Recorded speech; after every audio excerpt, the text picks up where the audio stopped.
Janair 1 win away from that match tomorrow against KT Rolster that could send them to the World Championships. Just on CJ to show us something new. Now, they first picked Gangplank in Game 1 on the blue side. They're just going to ban it away this time. Maybe Coco's not prioritizing it in the mid lane. They don't want to give it to Shy, so it's another champion, another ban that Janair will eat. Will we see Gangplank, Lulu, and Malphite banned away? Because they gave up Malphite last game, and they were made to pay for it. Gangplank, Malphite banned right away as Zir Shen, so pretty typical stuff. CJ, yeah, you need to get rid of that Malphite. Lulu's the last champion that Janair really centered comps around. Now, CJ could, of course, pick away the Lulu. I imagine both Shy and Coco, hell, even Mad Life could probably do a decent job on that champion. Of course, you don't show a lot of information locking it up early, but remains to be seen why they prioritize that, what they've been practicing it. Where does CJ go with their last ban? They're really considering their options. And on the blue side, they banned Kalista. Okay. So, obviously not planning to first pick that, but not wanting to give the opportunity over to Janair. So, will we see an Ashe picked up early on for CJ then? I wonder. You have to feel like Elise is the first pick that CJ are angling for, new champion for probably Ambition. I thought maybe Janair would just leave up the Lulu and look to say, for example, take Lulu Ashe in the next rotation, but the Lulu ban cements the Elise as first pick. So anticipating the Maokai pick from Shy, they're going to grab Fizz Cannon right off the bat. I think that's probably a good idea. They know Shy's not great on Fizz. They know that his Maokai would certainly suffer versus Trace's Fizz, you'd think. It's not exactly a great Trace champion either, though, the Fizz. It's a bit odd, isn't it? I guess we could be seeing Fizz in the mid lane, and GBM will definitely leave himself open, and of course they can take their top laner as last picks, given that they're on the red side. So Fizz, definitely the dual nature of this champion, at least on this current patch and future patches, he'll be reworked towards more of a magic damage and thus more of a mid lane champion. But right now, the flex pick nature makes it a very hotly contested first round pick. And where will CJ go with their draft? Certainly not in Italy, because they've already got a jungler. Well, LeBron would be good here. Someday Malzahar support will come back, but probably not today. Come back? Yeah, man. It's been around. In competitive play? Maybe. Yeah, we've seen it in Korea. I remember seeing last mid lane year, Malphite. I think we saw one. I remember seeing mid lane, Malzahar from, who was it? Maybe Many Reason played it once, way back in the day. Somebody played it support at one point too. I can't remember who it was, but it happened. Forces out of QSS, maybe? Maybe I'm just remembering all of my solo queue games because they seem like pro matches. You know, I guess if you'd watch them, probably. I've watched your stream. I don't see it, though. Really? I think I get that a lot from people like, whoa, I thought this was a pro game I was watching. It was just Doa and Silver 4. Who knew? I can see how people get confused. So Rek'Sai and Sivir just going for the reliable. I mean, Sivir 515, how reliable was that ultimate? That's been a big question. Now, Diana's been banned consistently. I don't like the Sivir pick here for Janair. It just does not seem strong now. And when you have Fizz and the Rek'Sai, and Kennen as well, who all want to dive into the front line, who all need to race in, who are all melee champions, I don't mind it in theory, but the nerfs really have hit this champion pretty severely. We have not seen much convincing Sivir play, specifically in Korea. Well, we're going to need to see Janair have coordination that is their very best if they're going to want to make this work. And they have struggled with it, even in this series, in the first game. If they can play like they did in Game 2, I'm not worried about it. If they play like they did in Game 1, then I might be a bit concerned. This is interesting. So Space is going to go with the Jinx. The only Jinx you really see. Okay. Oh, boy. Insta-lock Cho'Gath. Now, where is this Cho'Gath going, though? Looks like it's going to be theoretically in the mid lane. I think so, too. I think it has to be mid lane. This is definitely a GBM special. This is definitely one he cooked up earlier. Yep. He was waiting for a Diana pick. I was chatting to him pre-game. He said, I've got something special prepared for the Diana. It's Cho'Gath. I guess so. I don't see Spawn around to take that guy out, so it looks like Coco might be in a little bit of trouble. I can't wait. This is awesome. It's a really interesting choice. I mean, Diana post 6 has a lot of ability to dash. Can be hard to pen down. Cho'Gath's very tanky. AP Cho'Gath in the mid saw its time in the meta around MSI, but it's definitely a blast from the past with the Cho'Gath. Yeah, now suddenly that Sivir seems even scarier. When you've got a Cho'Gath like rocket-powered coming into your team, that is not something that you really want to deal with. So Coco may have his work cut out for him. CJ losing this game will mean the end of their year. So we'll see if Janair can close it out. It's time, guys. Janair going for the 3-0 over CJ. They 3-0 Najin. Can they do the same thing to CJ and move on to fight KT Rolster tomorrow for a spot at Worlds? Let's get in the game and find out.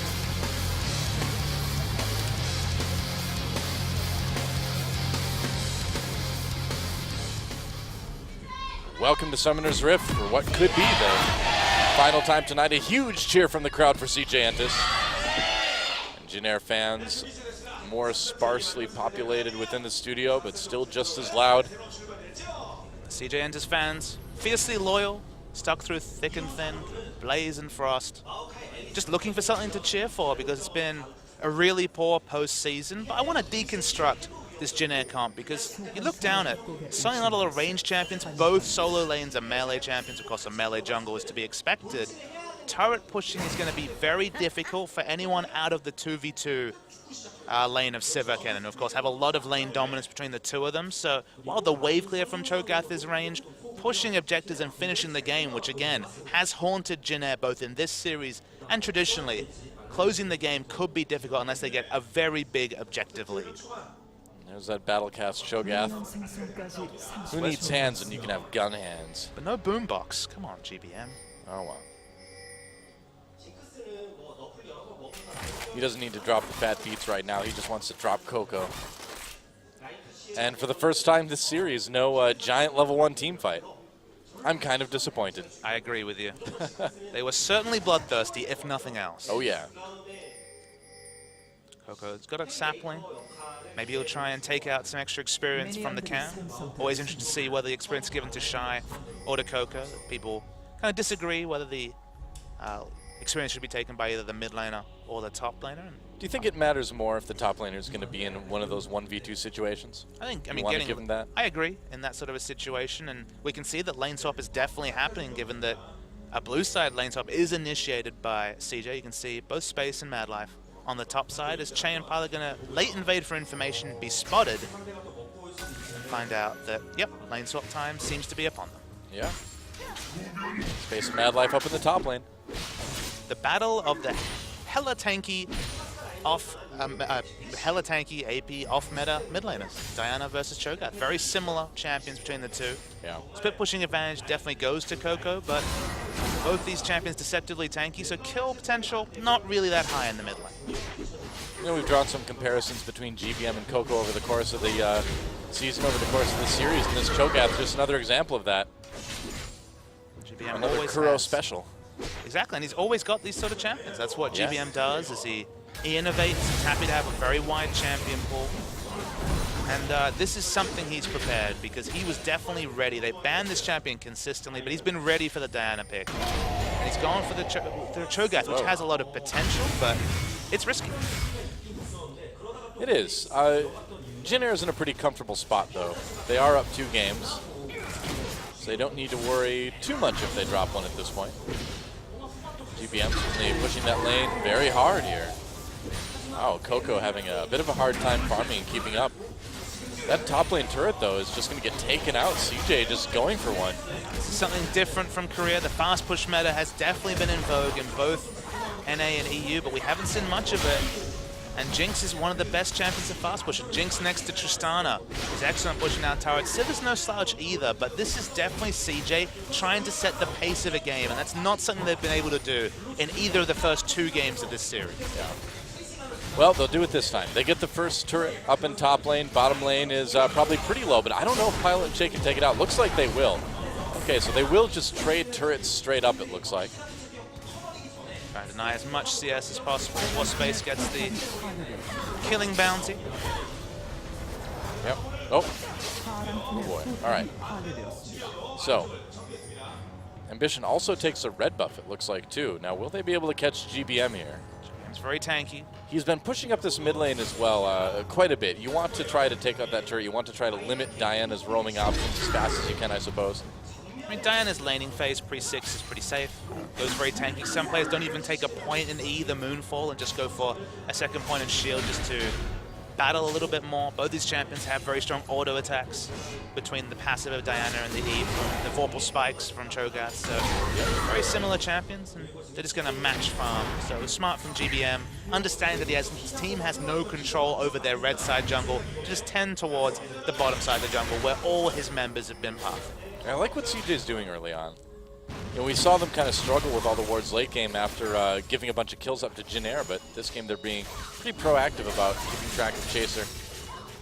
It's a very awkward first buy from Pilot. He's gone back and bought an Avarice Blade. Space actually managed to pick up the pickaxe. Must have been only a little bit of gold away. Of course, 800 versus 875 gold for those two pickups, but awkwardly, it feels like the extended duels, which always would go in Jinx's favor as she got levels and more range in her rockets, are just going to be that much stronger for Space versus Pilot.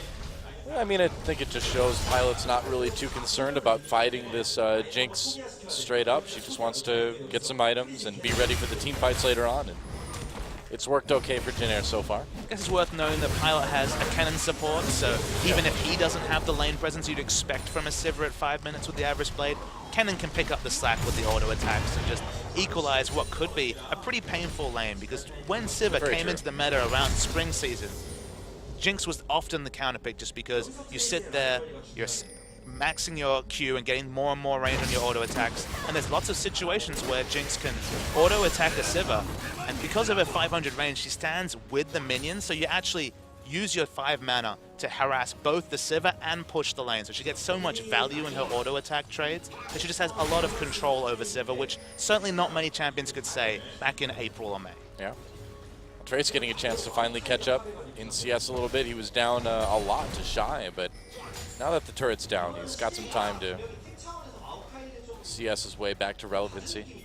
Had to itemize into a second Doran's Blade, and we didn't mention this, but it does hurt. It is Trace, a player who looks very comfortable on the likes of Rumble, Maokai, and Malphite, playing a champion with a carry mindset. You can build this Fizz quite tanky, but it's still Trinity forced into tanky. You still don't have the same early game build to relevance. So Trace, in this situation where he really needs to overtake lane, has struggled to really have relevant success in the past.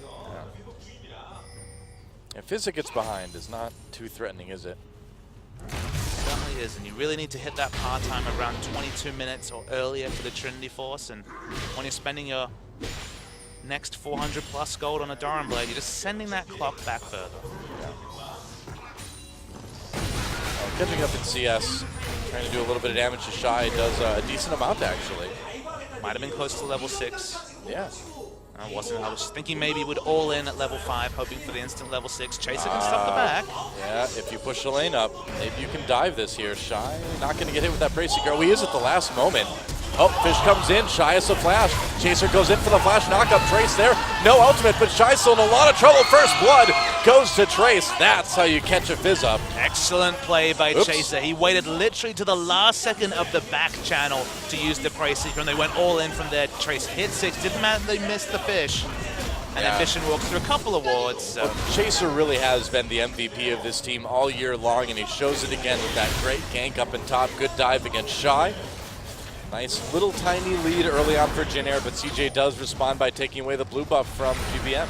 Good adjustment from CJ. Good to see they're still doing the little things themselves to try and keep themselves in this series. I agree, but Chase has had to be the playmaker of his team to the nth degree. Play the Nidalee or they would lose. So he'd actually have to pick carry champions from the jungle. The fact that now he can play a control jungler and snowball his lanes ahead rather than have to take the carry onto himself is an important adaptation, because it adds strategic diversity to a Jinair team that had nothing of the sort for such a long time this season. Yeah, it had to be pretty frustrating for Chaser to play on a team like that. And certainly was part of what we saw earlier, just this kind of lack of trust between the players. But it really doesn't seem to be an issue right now. I mean, the word on the street is that these guys took a short break after the regular season and then just practiced like crazy, scrimmed like crazy until now. And we're hearing that they're beating a lot of really good teams from around the world, and it certainly seems to be showing here in the Gauntlet. And the fact that they're able to get and win scrim blocks against a team like LGD is a very impressive thing for a Jinair team that finished 6th, didn't even make it into the finals Gauntlet. They've really come to play in the postseason, and they've adjusted a lot of their shortcomings. Now, they're still the same team. They still will have those issues closing in the late game. They still have a top laner who isn't a natural carry mindset. He's still someone more like Marin than, say, a Someday, for example. But Marin found the Fizz. Marin found other champions in the top lane that he could carry with, and maybe Trace can add the Fizz to that pool, even this late in the season. See, there's certain rules to who goes to Worlds from Korea. Rule number 1 is that it's never KT. Rule number 2 is that it's Najin, which, yeah, although Najin, the organization, isn't going, Ku still is. So it's basically Najin still going. Fish onto Shy. Only I thought for a moment. Shy takes a bit of damage, tiny bit. Chaser comes in. Can they actually make a play here? They've got Kennen coming as well. Debuff has fallen down, so the bonus magic damage is gone. This is quite a reach, but there's no flash onto Shy. Looks like they're going to let him go. Yeah. This allows space in Mad Life with the free time. You're leaving free time for a Jinx with 280 items to push down your turrets, so severely punished for that rotation. Yeah. Bit of a misstep there by Jin Air, giving up that bottom turret without really getting anything for it in return. And honestly, Chase Roam has really hurt Pilot. We mentioned that Pilot was only relevant in this lane when he was Avarice Blade versus Pickaxe because of Che's lane pressure. And now that Che's left lane, it's still BF Sword against BF Sword Pickaxe, and a 26 CS disadvantage for the Sivir is awkward, given the hyper carry nature of Jinx. Yeah, I'm just not a big fan of the Sivir right now. It just seems like when we've seen it, it just hasn't been able to keep up with all the other AD carries these days, and it kind of seems like that's the way it is again. You got to wonder, you know, how would an Ashe work in this particular case? You'd still have that big initiate. You think back to the rise and rise of Sivir earlier in the year, and a lot of it was around the fact that her laning phase was super strong and she had that teamfight ult utility. And her laning phase got found out, specifically Jinx as a lane counter developed, and she started to lose a lot of lanes. But the ult was just so all-encompassing. It was the press R and win button, get 5 assists, get a gold lead just because you were involved in one team fight, and equalize any laning frustrations. They kept Sivir in the meta, but the severe nerf that we're seeing really pay off on patch 5.15. Now you have to be so on the ball with that ult. The timing is split second, and if you don't take advantage of that, it's just not worth it to pick Sivir as a champion. I would say so. And Jin Air, for the first time in this series, a bit behind in the early game. It's only at 500 gold, but they're being dictated to in terms of objectives, and credit to CJ. They picked the Jinx and they used one of her strongest strengths, the ability to fast push. And they've basically set the tempo for the first 12 minutes after having none of it for the last 5 games. Yeah. So if you're Jin Air, what do you do now? Do you try to take a dragon? There's wards for both teams on each side. Like, what's your priority going to be? If you can account for Shy, if Trace is pushed up enough that he can just ult and interrupt the teleport, I think Dragon is the right call.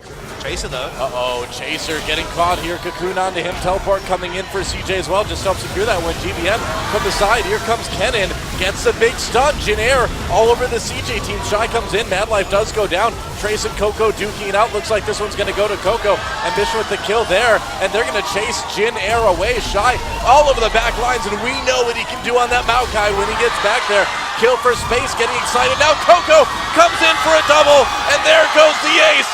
A near perfect ace, only losing Mad Life. CJ fans going crazy, and they should. That's exciting stuff, man. 5 for 1. They can go back and maybe take the dragon off of this as well.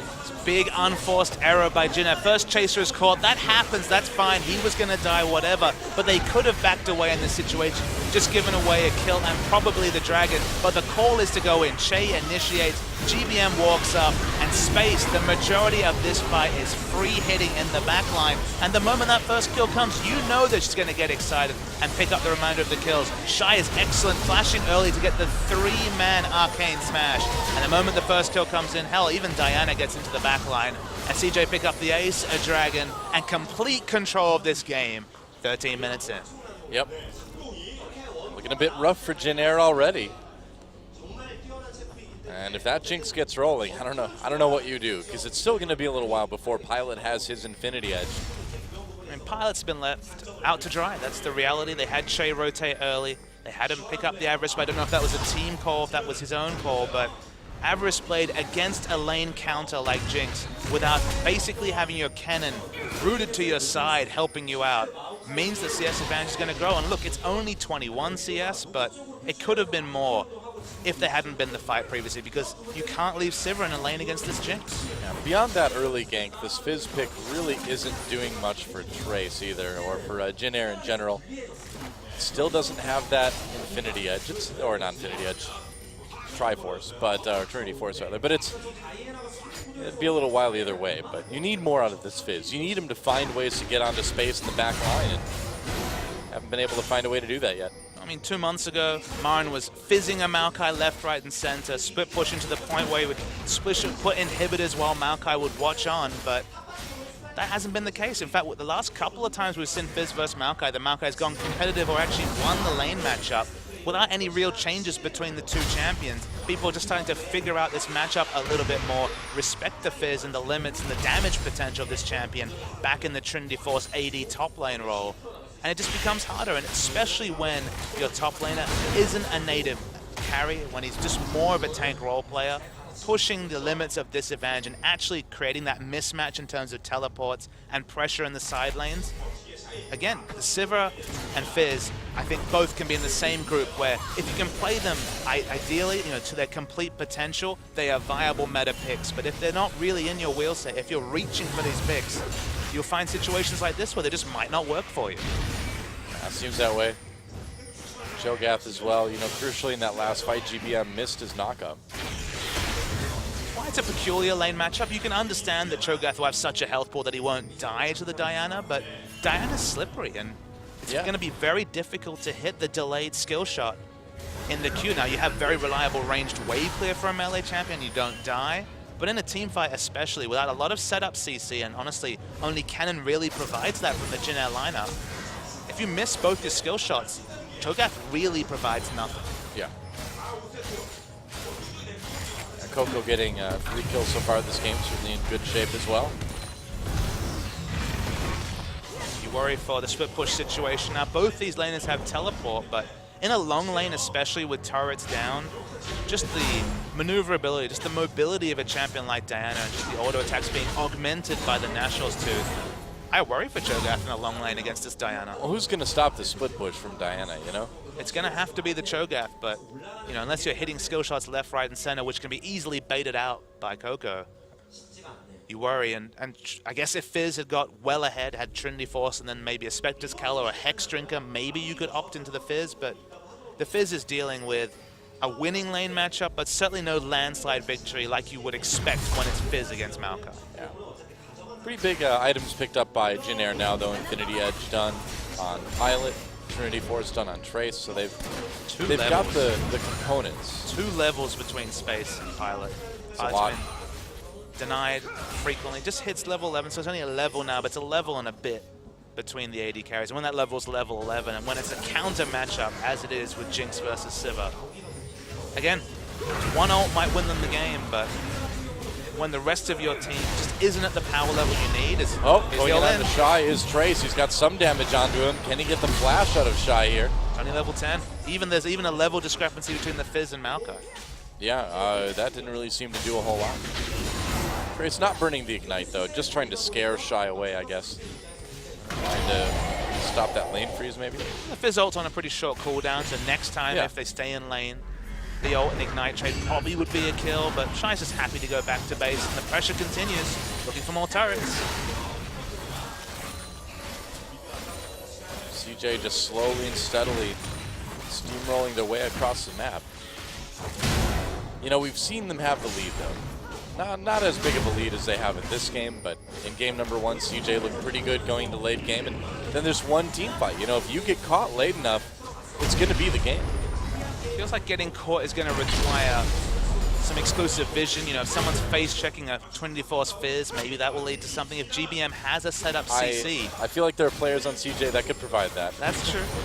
So you're thinking of ambition mostly with that statement, but to get that, you need pink wards, you need map control, and that's the crucial difference between games 1 and 2 and game 3 is that Jin Air, they're being dictated to. Their vision control is purely defensive, and CJ are the ones pushing forward the vision. So unless you can make the Q, the rupture from Cho'Gath, predictable, hit that Fizz ult, hit that Cannon ult, you're not going to hit that skill shot, and you're not going to get the picks needed to win a team fight if you're Jin Air.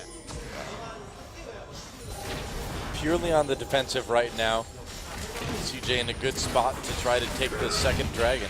They'll probably do it. Have to think so. They have by far the full court press going. They're pushing top lane, pushing in bot lane.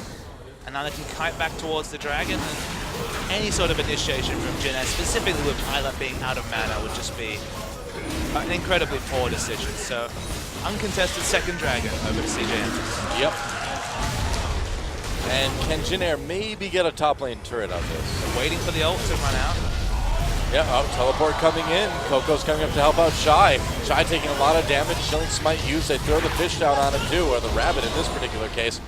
Coco pulls in GBM. GBM is massive right now, but only in size, not necessarily in strength.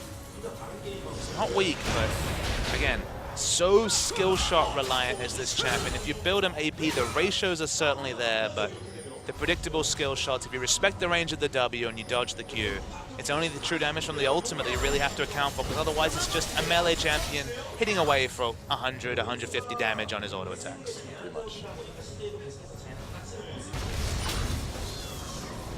Jin Air still with only that one outer turret down. It just seems a bit odd for Jin Air. You know, clearly they thought they had a very good answer to what CJ brought in. They had the Fizz for the Maokai, they had the Cho'Gath for the Diana, but they seem relatively uncoordinated using this composition. That's the thing, is that their comps in the first 5 games we've seen from them in this World's Gauntlet have had really cogent identities. They haven't just been this champion strong in lanes, let's counterpick them. They've been comps that work well together. Good initiation, good backline threat, other variables that put together a good team comp. But this seems pretty linear. And the Cho'Gath last pick doesn't really open up any new win conditions for them. It gives them a lane that doesn't get dictated to by Diana, but it also doesn't make things happen in other places on the map. And that's basically the bigger issue here, is that the moment they fell behind, and remember they were granted a level 1 lead in games 1 and 2, but they've been out-rotated, out-laned by CJ Entus, and they don't have that big early snowball to trade on that they did in the first 2 games. Oh, trying to go after Shy here. Chilling Smite used the knockup as well. Nicely positioned by GBM. Will he feast? Oh, will Shy get away? No, not quite. GBM picks him off. Use the feast early, of course, means they take him down. So they're going to probably trade turrets. It's still a Jinx free hitting, and Coco's coming to try and dissuade them. Yeah, that's right. Well, CJ gets one. Shade takes some pretty serious damage here as they move up to the inhibitor turret. Not even going to be a turret trade. Coco, a lot of wave clear. Enough threat for 2 members to back away, and Space is free hitting on the inhibitor turret.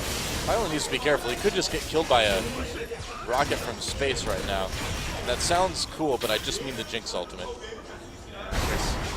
Looking to trade upon his spell shield, but very, very risky to do so. CJ back away. They backed away a couple of minutes ago and picked up a dragon. They back away and steal away the red buff. And definitely a really different game from CJ. And good to see them not roll over and die after 2 poor performances in this series. Yeah. Well, we've had some weird stuff go on. I mean, like the level 1 team fights were not normal. GBM gets caught by that cocoon, teleport immediately for Jin Air. That's going to cause CJ to pull back for a moment. Now you have not kill GBM. This awkward situation. Oh, going in. Kennen trying to get the stun. He does get some. Dies immediately, though. Pilot trying to find some place to do damage. Oh, he got Space. Space got hit by Trace's ultimate, but no follow-up. Space takes, like, no damage. Playful tricks her way. Oh, but here comes Coco in the back lines all over Chaser. That's going to be a kill. Coco has been unleashed. Gets the double. And he's not done yet as Space is excited. Double kill for him as well. A clean ace for CJ. And I don't think this one is going to go Jin Air's way. Finally looks like a post-season win for CJ Entus. Yeah. A surrender actually is drawn out from Jin Air, and wow. Yeah, I've got to say, not too surprising. It's really unclear what Jin Air would have done from that point. Might as well just move on to the next one. Clarity is definitely a word that could be leveled as a query against Jin Air. You can understand on a simple level, Fizz versus Maokai. I guess to some degree the defensive Cho'Gath against the Diana, but the 5-man group, once they fell behind, did not really have any playmaking potential. And if your Fizz does not have solo kill pressure on a Maokai, and you've left your Sivir out to dry against a Jinx, this is the result. A comfortable victory for CJ Entus. Yeah. Jin Air still one game away from moving on, but CJ showing some strength, showing that they can certainly come back in this series. I said earlier, I wouldn't be surprised to see it go to game 5. I'll stand by that. We'll see if CJ can make it happen. They've got a chance to tie it up in our next game. It's just nice to see some signs of life from a proud org like CJ enters. Jin Air, go back to the drawing board, shore up that pick ban, because last one, bit of a head scratch. Yeah, we said CJ looked tired coming into this game. They did not look tired there. They struck early, they kept the lead, played it pretty much perfectly, very methodically out of the mid-game. They made something happen with the pass push. That was the difference from CJ's. They made something happen after kind of being an onlooker for the first 2 games. Bit of an odd comp from Jin Air. We'll see if they change things back to be a bit more standard in game 4. Either way, do not go anywhere, guys. When we come back, Jin Air trying to finish things off. CJ trying to tie things up. We'll see who gets what they want as we return for game 4 right after this.